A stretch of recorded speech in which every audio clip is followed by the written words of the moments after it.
निकलो अब यहाँ से, तुम लोग को इधर रूम नहीं मिल सकता, चलो निकलो। भाईजान हम लोग बहुत मुसीबत में, थोड़ा रहम कीजिए बस कुछ दिनों के लिए। अबे कुछ दिनों के लिए, कुछ घंटे के लिए मैं तुम लोगों को अपने घर में नहीं रखेगा, चलो निकलो। क्या बोल रहे हैं आप?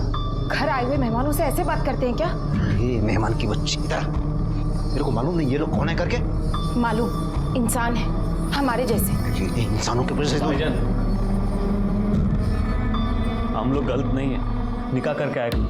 आपको यकीन नहीं तो हम काजी का कराना मत दिखा सकते, तो थोड़ा मदद कीजिए हमारी, आपको जो किराया चाहिए हम दे देंगे। क्या पैसे का लालच दे रहा है तू मेरे को? बोलना। जबान दी है मैंने, ये यहीं रहेंगे।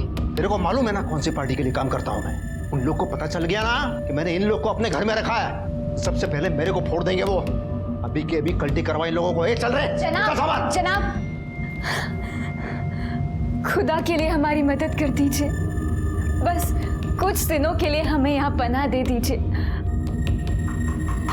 हम आपको ज्यादा परेशान नहीं करेंगे, अल्लाह ताला आपकी हर मुराद पूरी करेंगे, बस हमारी मदद कर दीजिए। हाथ जोड़ने की क्या जरूरत है? चलो ठीक है, दे दिया मैंने कपड़ा। अब खुश है? शुक्रिया जनाब। लेकिन बहुत ज्यादा खुश नहीं होने का, और घर के बाहर ज्यादा घूमना फिरना नहीं। हाँ, और जो नमाज दुआ जो पढ़ता है ना, वो ऊपर कमरे में पढ़ने का। वो क्या, वो मेरे एरिया में थोड़ा सा टेंशन चल रहा है इसलिए बोल रहा हूँ। जी जनाब। शुक्रिया। थोड़ा देखो ऊपर जा। आइए मैं आपकी मदद कर देती हूँ। अस्सलाम वालेकुम भाईजान। जी खैरियत से पहुंच गए? हाँ रहने को मिल गया था। हाँ हम आपको एड्रेस सेंड करते हैं ना, आप अपना बंदा भेज के बक्सा उठा लीजिए। अल्लाह हाफिज। क्या कहा उन्होंने? वो एक नंबर सेंड करते हैं, उसे फ़ोन करेंगे तो बक्सा लेकर जाएगा।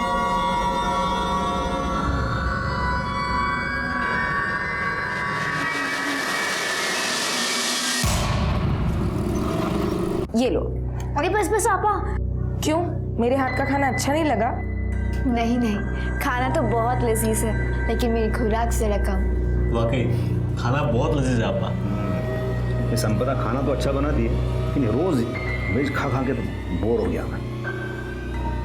अगर ये मटन बिरयानी ऐसा कुछ हो जाए तो मज़ा आएगा। अरे हाँ मुमताज़, तुम्हें मटन बिरयानी बनाना आता है क्या? भाईजान मुमताज़ तो बहुत ही उम्दा बिरयानी बनाती है, आपका पेट भर जाएगा पर नीयत नहीं। तो भी ठीक है, कल का प्लान मुमताज़ के हाथ की मटन बिरयानी। बेशक।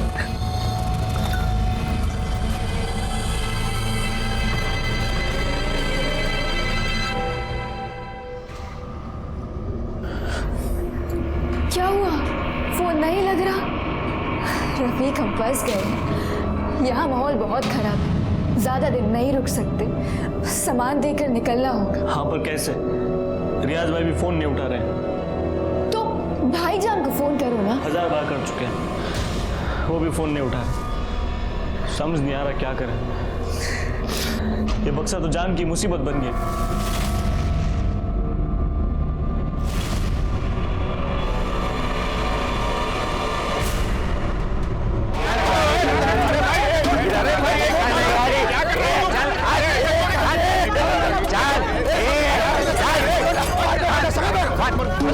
मैंने कहा था इनसे काजी से झगड़ा मत करना।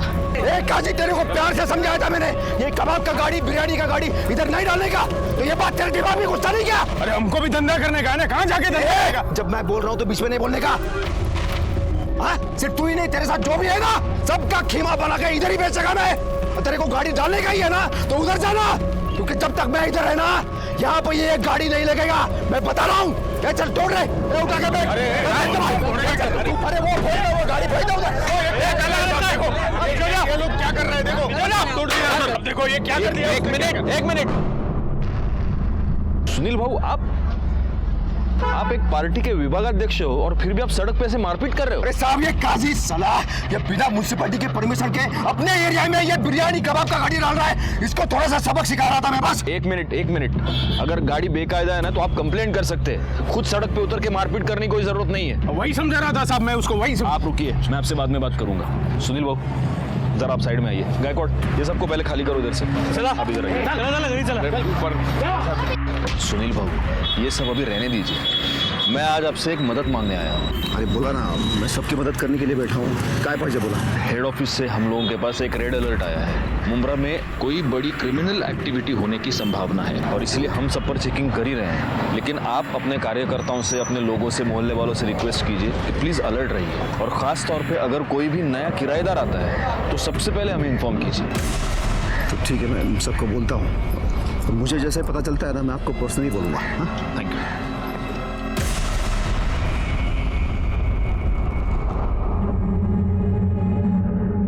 अरे ये भाई लोग, यहाँ पे तमाशा नहीं चल रहा है, चलो निकलो। ये चल जा रहे। सुनी ना सब तू, गुस्सा क्या तेरे दिमाग में? मैं क्यों मना कर रहा था इन लोगों को रखने के लिए? चलो अभी निकलते हैं यहाँ से, इससे पहले कोई देख ले। चलो।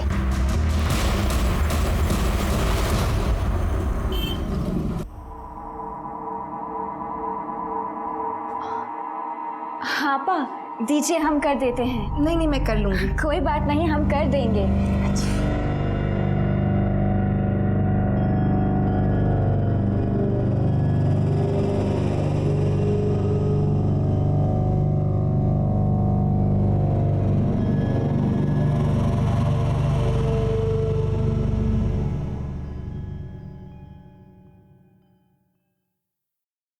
मैं स्कूल जा रही हूँ, आप नाश्ता करके काम।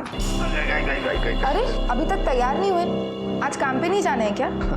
अरे वो कल का मटन बिरयानी ना बहुत ज़्यादा हो गया, वो थोड़े पेट में गड़बड़ी हो गई है। देखो अगर ठीक हो जाता है ना तो मैं जाता हूँ। मैं छुट्टी ले लूँ, कोई दवाई ले आऊँ? अरे नहीं नहीं नहीं नहीं, उतना ज़्यादा नहीं है। देखो तुम जाओ, नहीं तो क्या तुम्हें स्कूल में देरी हो जाएगी। जाओ। अपना ध्यान रखिएगा।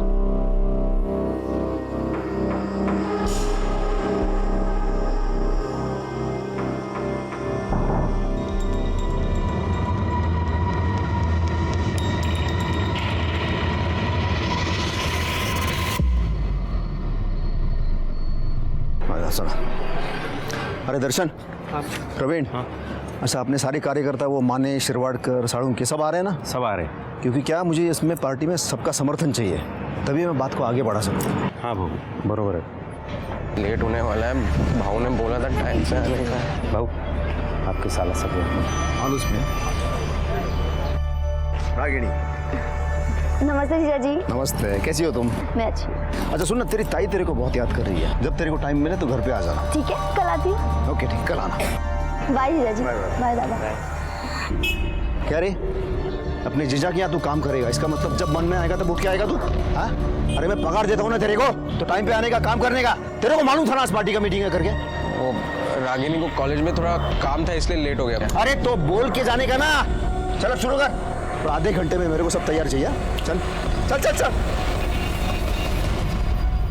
कुत्र्यासारखं वागवता तो मला भाऊजी, कुछ भी बोलते हैं, अचानक भड़क जाते हैं मेरे।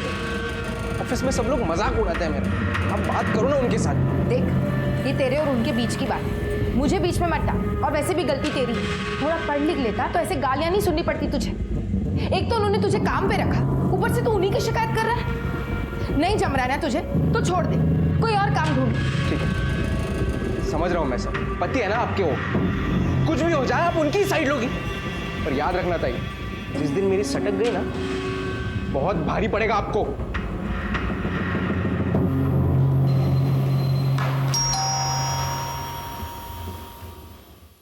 अरे रागिणी, ये दीदी कहाँ है? दीदी। अरे रागिणी तू लेट हो गई, तेरी ताई तो निकल गई स्कूल के लिए। दीदी चली गई? हाँ।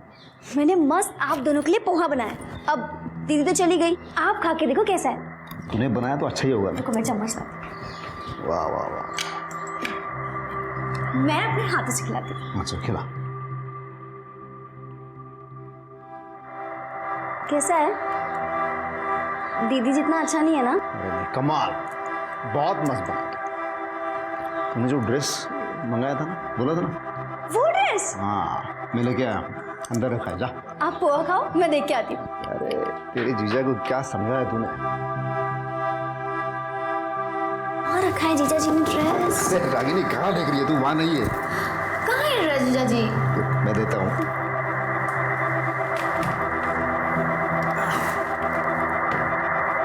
ये देख।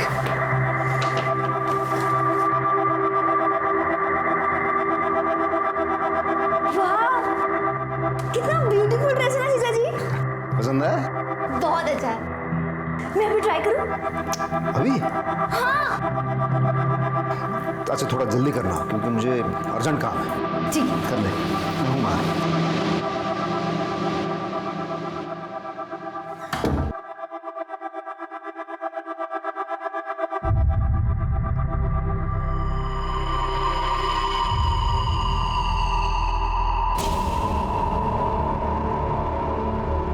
ये लोग तो फोन ही नहीं उठा रहे, अब क्या करें इस बक्से का? यहीं छोड़ के भाग जाते।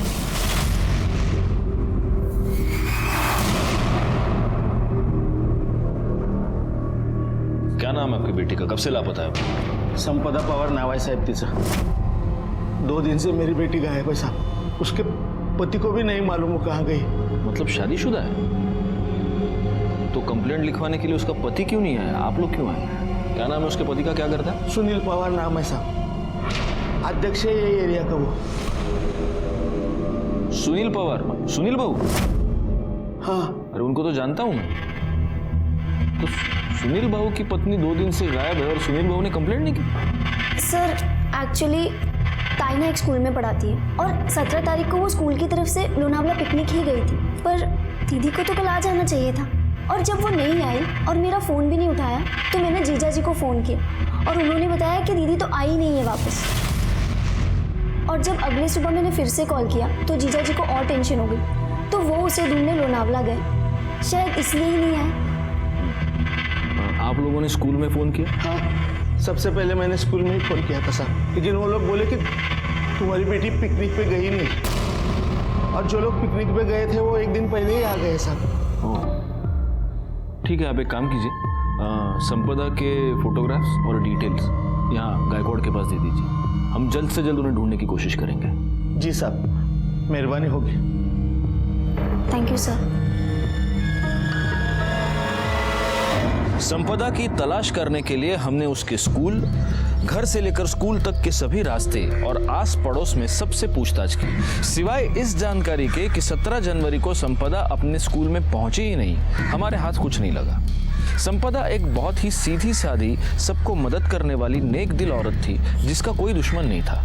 ऐसी औरत इतने सस्पिशियस सर्कमस्टांसेस में अचानक गायब हो जाती है, क्यों और कैसे? सोच सोच के दिमाग का दही हो गया है। पता नहीं वो संपदा किधर चली गई। आपको पता है कितना टेंशन है मेरे को? सुनील बाबू, आपके फैमिली में आप दोनों के अलावा और कौन कौन है? फैमिली के नाम पे तो मेरे घर में सिर्फ मैं और संपदा है। बाकी एक भाड़ोतरी था, नई नई शादी करके आए थे ना। मुझे लगता है इन्होंने उनको रूम भाड़े पे देके बहुत बड़ा गलती किया है। आपने रूम भाड़े पे दिया था? किसको? क्या नाम था उनका? रफीक और मुमताज बेग नाम था उनका। क्या? सुनील बाबू, मैंने आपसे पर्सनली मिलकर आपको हेड ऑफिस से जो रेड अलर्ट आया था उसके बारे में बताया था। मैंने नहीं रखा उनको, वो संपदा को उन दोनों ने पटाया। संपदा मानी नहीं, मैं क्या करता फिर? देना पड़ा मुझे। लेकिन वो बहुत दिनों तक रहे नहीं थे, वो बहुत जल्दी चले गए थे। आप एक पॉलिटिकल पार्टी के विभागाध्यक्ष हैं, आप इतनी बात समझते नहीं? वो लोग अगर क्रिमिनल एक्टिविटीज में इन्वॉल्व होंगे तो वैसे ही एक जगह पर बहुत दिन रुकेंगे नहीं। कब गए वो लोग? वो 17 तारीख को तो संपदा वो पिकनिक के लिए चले गई थे ना, तब। और कहाँ गए? वो मैंने पूछा नहीं। अच्छा, आपने उनके बारे में कुछ सस्पिशियस? ऐसा कुछ खास नहीं है, तो वो दोनों हमेशा अपने कमरे में रहते थे। लेकिन वो जो रफीक था ना, वो थोड़ा सा अजीब था। दोनों के पास एक बक्सा था और रफीक उस बक्से से कभी दूर नहीं हटता था। मालूम नहीं था उस बक्से में क्या था। अच्छा, आपके पास उनका आईडी होगा, हाँ, कुछ एड्रेस प्रूफ होगा, कुछ तो होगा, फ़ोन नंबर होगा, गायकवाड़ के पास दे दीजिए। नहीं, वो तो नहीं लिया मैंने। मतलब संपदा ने लिया होगी तो मुझे नहीं पता। हाँ, लेकिन वो रफीक के पास एक मोबाइल था, उसके नंबर लेने की कभी ज़रूरत नहीं पड़ी मुझे। लेकिन अब लगता है वो सारे डिटेल्स लेने चाहिए थे। अब लगता है आप लोगों की वजह से ही हमारी देश में सिक्योरिटी लैप्सेस होते हैं। उनको आपके पास लेके कौन आया था? कोई लेके नहीं आया था। वो दोनों संपदा को कहाँ रास्ते में मिले थे। बोले अभी अभी शादी करके आए हैं, सर पे छत चाहिए, और येड़ी सीधा घर पे लेके आई वो।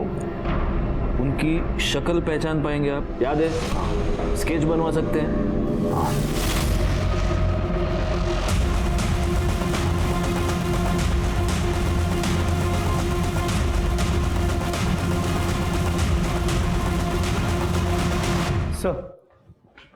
रफीक और मुमताज के स्केच बन गए।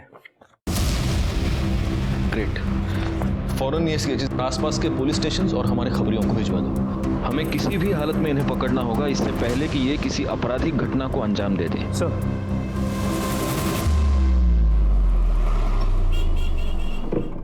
सर सर सुनील पवार के कॉल रिकॉर्ड्स क्लियर है। उसके लोकेशन रिकॉर्ड के मुताबिक वो लोनावाला गया था, शायद संपदा को ढूंढने के लिए। लेकिन संपदा के कॉल रिकॉर्ड्स एज एक्सपेक्टेड नहीं है। संपदा का फोन संपदा के गायब होने के 2 दिन बाद तक, मतलब कल शाम तक एक्टिव था, लेकिन उसकी लोकेशन लोनावाला की नहीं थी, यही मुमरा की थी। और उसका फोन इस दौरान कई बार स्विच ऑन और स्विच ऑफ हुआ। हर बार स्विच ऑन हुआ सिर्फ फोटोज रागिनी को भेजने के लिए। सर मुझे लगता है कोई हमें मिसलीड करने की कोशिश कर रहा है। अब ये कंफर्म हो गया गायकवाड़ कि संपदा कभी लोनावाला गई नहीं थी, वो यहीं पर थी। और सर सबसे इंपॉर्टेंट बात, संपदा के फोन से आखिरी कॉल किया गया था 100 पे। ये कॉल 5 सेकंड के लिए चला, जिसके बाद कट हो गया, और इसके बाद संपदा ने वापस कॉल नहीं की। संपदा और ये कपल एक साथ गायब हुए। हो सकता है इस कपल ने संपदा को किडनैप किया हो। उनसे बचने के लिए जब वो 100 डायल कर रही होगी, तब इन लोगों ने संपदा को पकड़ लिया और फोन कट कर दिया। और फिर किसी को शक ना हो, इसलिए रागिनी को लोनावाला के पिक्चर्स भेजते हैं। सुनील भाऊ ने हमें इस कपल के बारे में ना बताकर बहुत बड़ी गलती की है। एक काम करो, 17 जनवरी को संपदा गायब हुई। उस दिन सुनील भाऊ के घर के आसपास जितने भी फोन्स एक्टिवेटेड थे, उन सब के बारे में बता दो। सर। हाँ, Mumbra police station inspector Jadhav बोलते हैं। ठीक से देखो, कुछ मिलता है क्या?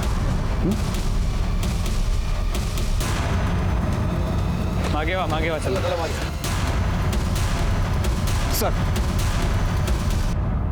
सर ये संपदा पवार है, सर पे बहुत बुरी तरह से चोट लगी है। लाश को पहली बार किसने देखा था? सर ये जवळ मिठा घर है, वहाँ के कुछ लोगों ने सबसे पहले बॉडी देखी है। सर आपने जो फोटो भेजी थी उससे हमने मैच किया और आपको इन्फॉर्म किया। ये सर पे जो घाव हुआ इसकी वजह से मौत हुई? नहीं सर, सर है बघा, 2 गोलियां पेट में मारी गई है, शायद इससे हुई है। आसपास कुछ मर्डर वेपन, इसका मोबाइल, आई कार्ड कुछ भी मिला? नहीं सर, हमने काफ़ी ढूंढने की कोशिश की लेकिन कुछ नहीं मिला। गायकवाड़, बॉडी को पोस्टमार्टम के लिए भेज दो और उसके परिवार वालों को इन्फॉर्म करो, कह दो कि शिनाख्त के लिए आ जाए। सर।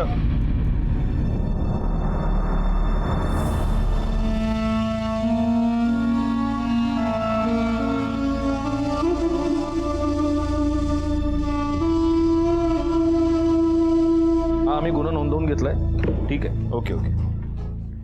सर, संपदा की बॉडी से जो गोलियां मिली थी, बैलिस्टिक रिपोर्ट के मुताबिक वो यूएस मेड बेरेटा गन से चले गए। और संपदा की पोस्टमार्टम रिपोर्ट के मुताबिक पहले उसके सर पे वार किया गया था, जिसके बाद उसे 2 गोलियां मारी गई, जिस वजह से उसकी मौत हुई। मुमरा में यूएस मेड बेरेटा गन, और वो भी एक स्कूल टीचर को मारने के लिए। गायकवाड़, ये काम जरूर उस कपल का ही है। सर, 17 जनवरी को सुनील के घर के आसपास जितने नंबर एक्टिव थे, उसमें से एक नंबर संदिग्ध है, जिससे कई सारे इंटरनेशनल कॉल किए गए हैं। और सर, ये जो दूसरा नंबर है, ये तलोजा का नंबर है। इस नंबर से तलोजा के नंबर पर भी कई बार कॉल किए गए थे। सर, लास्ट कॉल कल का है। एक काम करो, ये दोनों नंबर्स मॉनिटर करो और गायकवाड़, इनकी मोबाइल लोकेशन मुझे चाहिए इमीडिएट। सर। जाओ।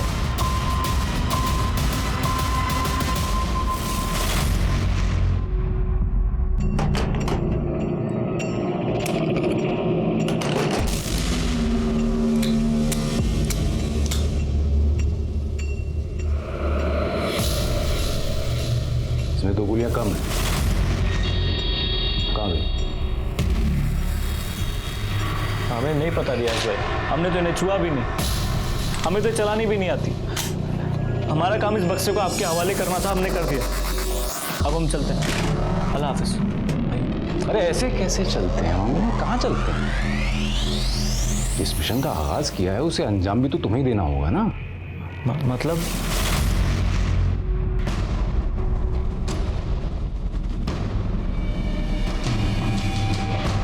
साहब, सुनील भाऊ का और काजी का बहुत टेंशन चलता था, बहुत लफड़े भी हुए थे।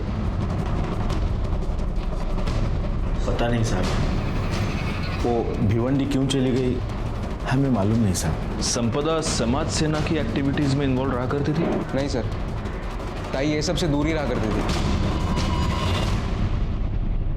ठीक है, तुम उस पर नजर रखो पर अपडेट करते रहो। सर, खबर पक्की है, तलोजा का नंबर रियाज पारकर का है, जो नाम के लिए तो दुकान चलाता है, लेकिन दुकान के पीछे उसका गोडाउन है जहाँ से वो इलीगल एक्टिविटीज करता है।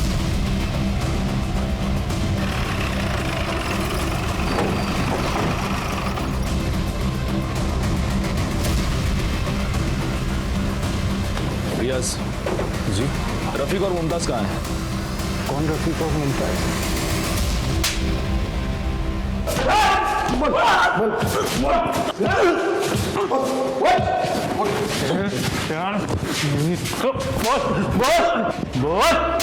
गायकवाड़,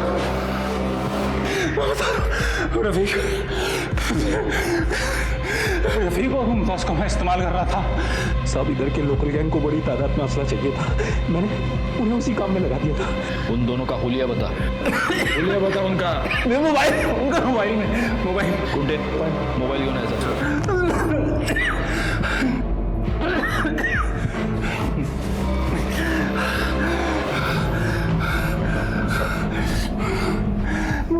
चल बोल, दिखा दिखा दिखा।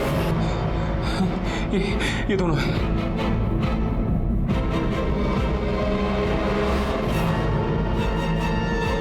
आप कहाँ हैं बता। पता नहीं, कल पता नहीं कहाँ चले गए, और साथ में वो बॉक्स भी ले गए। बॉक्स ले गए? क्या था उस बॉक्स में? बैरेट गन्स, मेरा पार्सल था और ब्रांड न्यू गन्स थी, लेकिन उनमें एक गन में दो गोली नहीं थी, गायब थी। करड़े, अर्जुन किलो भर मिर्चा गया और सब के सब इसके मुंह में ठूसता हूं। जो मैं कह रहा था वही सच है। संपदा को इनकी असलियत पता चल गई और इसीलिए ये कपल उसको मारकर भाग गया। सर उनका भागना समझ में आता है, लेकिन संपदा की बॉडी को वहाँ भिवंडी में डिस्पोज करना समझ में नहीं आ रहा। होगा, इसका भी कोई ना कोई रीजन होगा। और ये रियाज जो हमसे कह रहा है कि ये कपल भाग गया है, ये झूठ है। इस रियाज ने ही जरूर इनको किसी मिशन पर भेजा है और हमें उस मिशन के बारे में पता लगाकर जल्द से जल्द उन्हें रोकना होगा। हमारे पास वक्त बहुत कम है। सर, वो सुलेमान काजी को लेकर आए। एक नंबर का मक्कार इंसान है वो सुनील। मोहल्ले में हमारा जीना हराम कर रखा है उसने, हमारा धंधा बंद करवा दिया। हर रोज एक नई मुसीबत खड़ी कर रहता है वो हमारे लिए। और इसलिए तुमने उसकी बीवी को मार दिया। अल्लाह माफ करे, मैं क्यों मारूंगा उसकी बीवी को? मुझे तो लगता है कि सुनील ने खुद अपने हाथों से अपनी बीवी का कत्ल किया है, वो भी उसकी साली के चक्कर में है।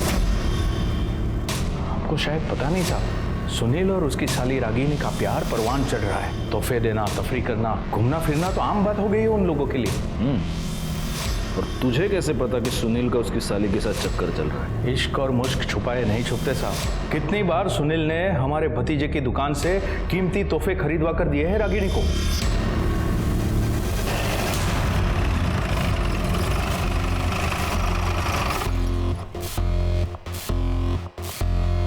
चेक करो।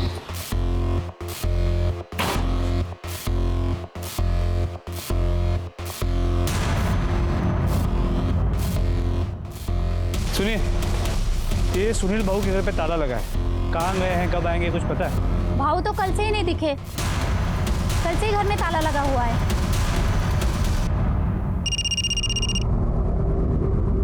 हाँ बोलो।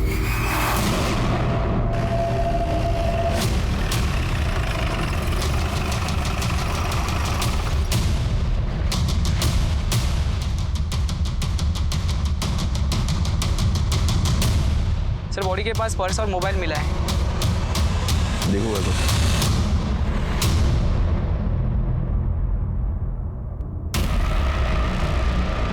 सुनील पवार, फोन दिखाओ।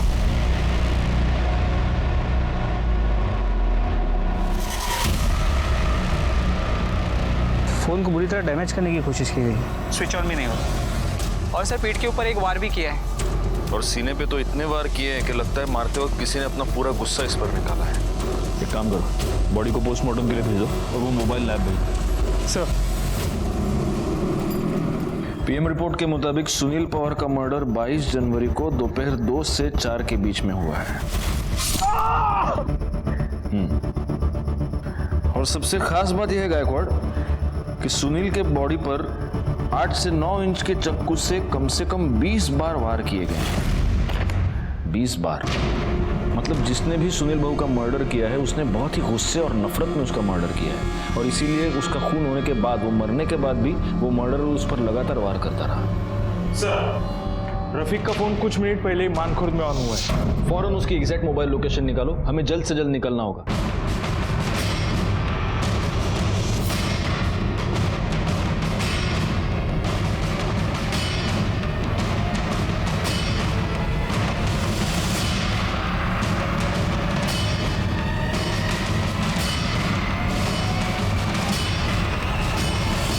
अस्सलाम वालेकुम भाईजान, दे देंगे आप हमारे मतलब की बात कीजिए जी।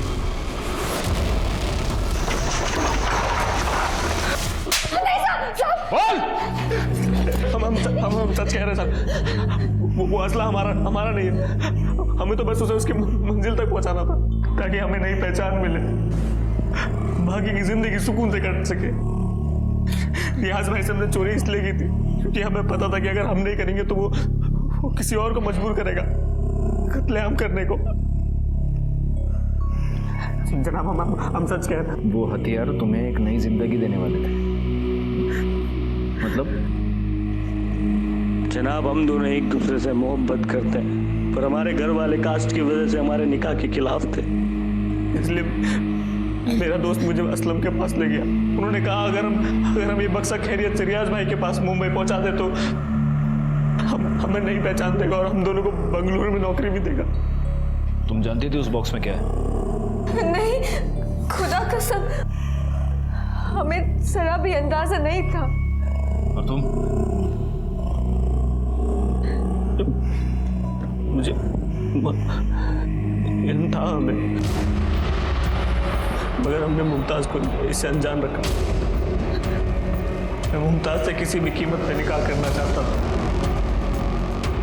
इसीलिए हम दोनों बक्सा लेकर मुंबई आए और सुनील पवार के घर पे रेंट पे रहने लगे। मैं दिन रात रियाज पार्कर को फोन लगाता ताकि वो बक्सा ले जाए और ये मुसीबत टले। और एक दिन सुनील ने पता कर लिया उस बक्से में क्या है। तुमको मालूम है मैं कौन है? इस पूरे एरिया का अध्यक्ष है मैं। अब तुम दोनों तो गए, पुलिस यहाँ से तुम्हें कुत्ते की तरह खींच के ले जाएगी, और अध्यक्ष होने के नाते मुझे पुलिस को तो बताना ही पड़ेगा ना भाई। उसके बाद वो मुझे ब्लैकमेल करने लगा। अच्छा, तू नीचे बैठा है, पैर पकड़ा है, इसलिए बचाता हूं मैं तुम दोनों को। हाँ चलो उठो। चलो भाई बाहर जा। बाहर क्यों? तुम दोनों को बचाने के लिए मैं इतना बड़ा रिस्क ले रहा हूं, थोड़ी सी कीमत तुझे क्या, इसको तो चुकाना ही पड़ेगा। मुमताज के साथ जबरदस्ती करने लगा। हमें समझ नहीं आ रहा था क्या कह रहे। हमें सब पता आपा की याद है, उनके पास जाके हमने सब तफसील से बता दिया। पर शर्म नहीं आती उनके बारे में इतना घटिया झूठ बोलते हुए? वो ऐसी गंदी हरकत कभी नहीं कर सकते। उन्होंने जरा यकीन नहीं किया, पर अगले दिन अपनी आंखों से सब देख लिया। वो स्कूल की तरफ से पिकनिक जाने के लिए निकली और 15 मिनट बाद ही वापस आ गई क्योंकि वो अपना फोन घर पर ही भूल गई थी।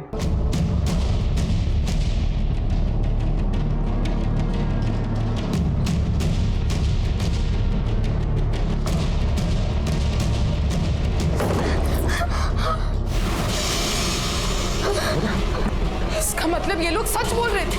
मैंने इनकी बात पे भरोसा नहीं किया। तुम पर आंख बंद करके मैंने भरोसा किया और तुम ये सब। संपदा, अरे तू गलत समझ रही है रे। इनको थोड़ा सा सबक सिखा रहा था।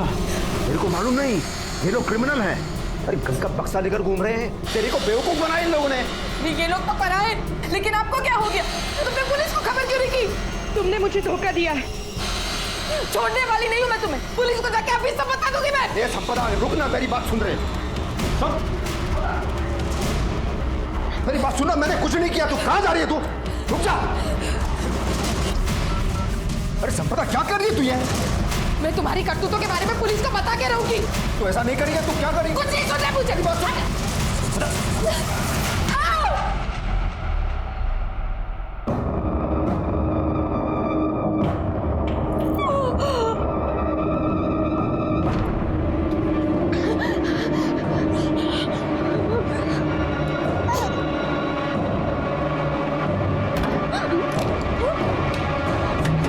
सुनील ने हमें हमारे कमरे में बंद कर दिया। संपदा भाभी को गाड़ी में लेकर निकल गया।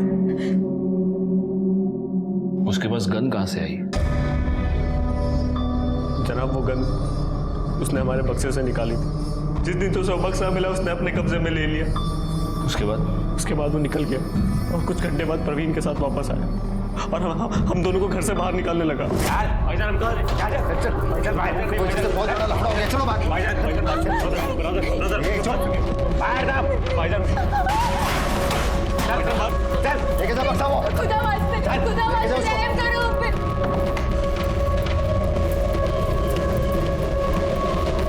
इसका मतलब ये प्रवीण भी इन्वॉल्व था? सुनील ने ही नहीं, प्रवीण ने भी मेरे साथ एक बार नहीं कई बार जबरदस्ती। लेकिन हम ये कैसे मान ले कि तुम दोनों सच कह रहे हो? जनाब, हम मानते हैं कि हम गलत हैं, मगर ऊपर वाला गवाह है कि हम सच बोल रहे हैं। इसके बाद हमें हमारे लिए कुछ नहीं बोलना। आगे अल्लाह मालिक। तुम दोनों ने सरेंडर नहीं किया, इसलिए जब तक प्रूव नहीं होता तब तक तुम दोनों सस्पेक्ट्स ही रहोगे। ले जाओ इनको।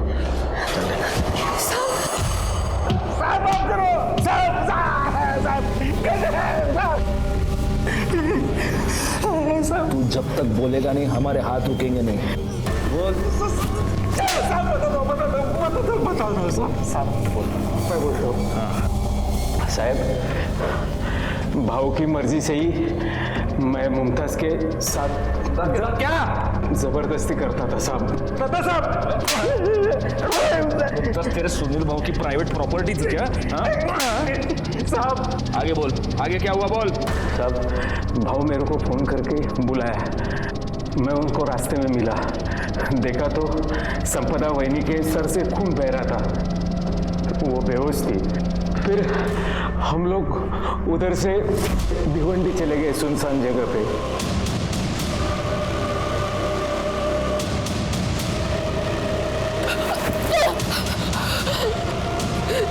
मैं तुम्हें छोड़ूंगी नहीं, छोड़ूंगी नहीं, मैं तुम्हें सजा दिलवाती रहूंगी।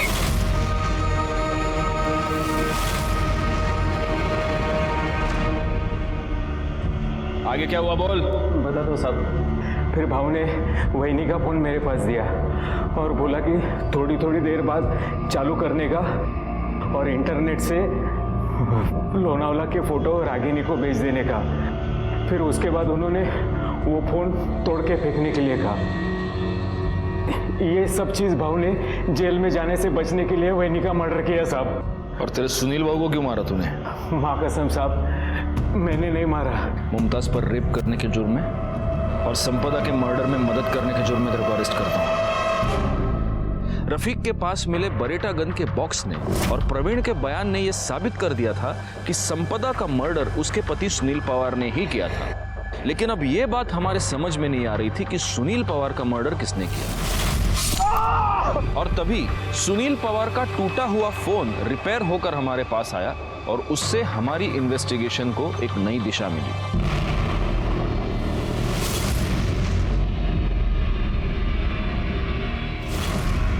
तुम्हारी ये तस्वीर हमें सुनील के मोबाइल में मिली। सच बताओ रागिनी, तुम्हारे और सुनील के बीच एग्जैक्टली क्या चल रहा था? सर मुझे सच में नहीं पता कि जीजा जी मेरी फोटो क्लिक कर रहे थे। अगर तुम्हें सच में पता नहीं था तो इस तस्वीर में तुम सीधा कैमरे के लेंस में देखकर स्माइल क्यों कर रही हो? रागिनी, सच सच बताओ, वरना पाटिल मैडम तुमसे सच उगलवा लेंगी। नहीं सर, हमारा कोई अफेयर ही नहीं था, सिर्फ जीजा साली का मस्ती वाला रिलेशन था। हम बस फ्लर्ट करते थे सर, बाकी और कुछ था ही नहीं। वो सब नहीं था, मतलब फिजिकल नहीं था सर। और तुम्हारी ये ऐसी फोटोज है, ये तुम्हारे अलावा और किसी को पता है? वो रफीक, उसको मालूम है सर। तूने जो ड्रेस मंगाया था ना, बोला था ना, वो ड्रेस? हाँ, मैं लेके आया, अंदर रखा है, जा। आप पोहा खाओ, मैं देख के आती हूँ।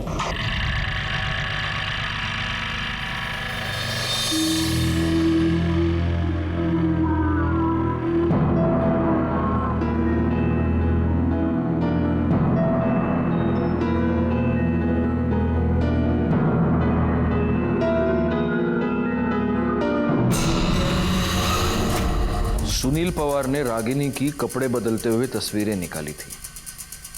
तूने ये बात हमें क्यों नहीं बताई? जनाब वो ऐसा कुछ हमें याद नहीं आया, हम तो वहाँ गलती से मौजूद थे। और वैसे भी उस बेगरत बेशरम आदमी के बारे में ये जान के कौन सा कुछ नया जान लेते हैं आप? गलती से मौजूद था, लेकिन इस गलती का तो फायदा खूब उठाया होगा तूने। बता, किस किस को बताया इस बारे में? संपदा को, जयदेव को?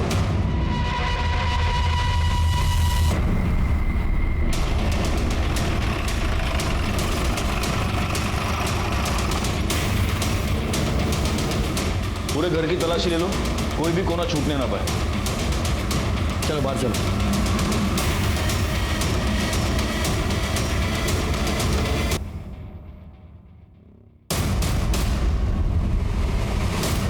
सर, किचन में चाकू मिला और इसके ऊपर खून के दाग हैं।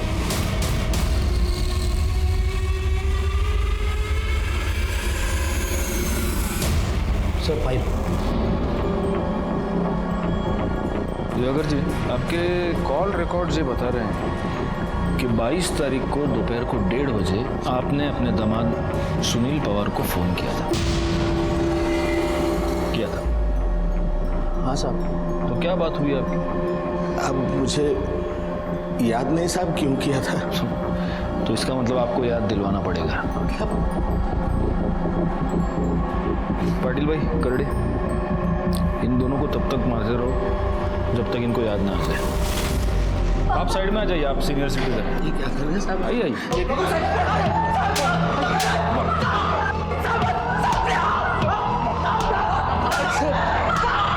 कुछ नहीं किया उन्होंने साहब।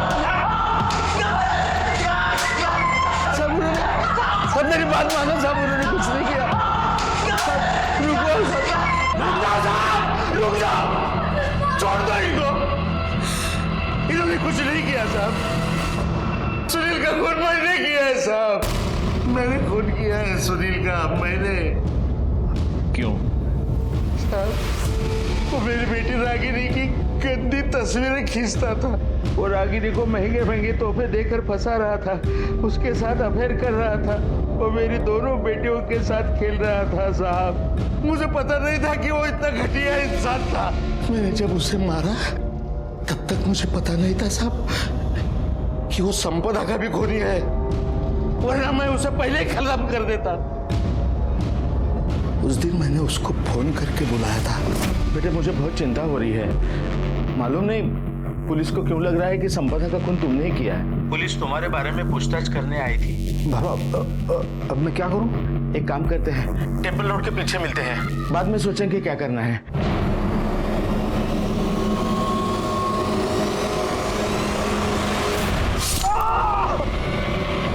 गायकवाड़, चार्जशीट बनवा।